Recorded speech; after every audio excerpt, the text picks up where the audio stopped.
عايزه بقى صدر الفرخه يفتح معاكي ويبقى كبير ما شاء الله وتشيل وزن والصدر يبقى فاتح، لازم ترفعي العلافات والساقيات زي ما انا رافعه كده. انا لسه ما جبتلهمش ساقيات الميه، سايباها بره على ما اوريكم الدواء اللي انا هحطه فيهم قد ايه.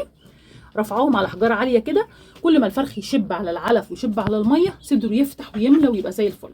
شايفين الفراخ بسم الله ما شاء الله، ما عدا اللي هناك ده التعبان اللي هناك ده عنده اعاقه للاسف ما بيكبرش، يعني وزنه ضعيف خالص وما بيكبرش. شايفينه اهوت، رجله تعبانه على الاخر. شايفين؟ جبت له علاج واديته فيدروب، بس هو من الاول وهو كده زي حالته كده زي ما انتم شايفين كده، سايباه هو لا بيموت ولا بيكبر كتير، وزنه ضعيف خالص. هو مش سردة بس هو عنده اعاقه في رجله مأثره عليه، المرض مأثر عليه. شايفين رجله اهو. طبعا جبت له علاج كتير وحاولت معاه كتير بس للاسف مفيش فايده، فاضطريت ان انا اسيبه على وضعه ده. ما عنديش حل ليه، اللي عنده حل يا بنات يقول لي عليه.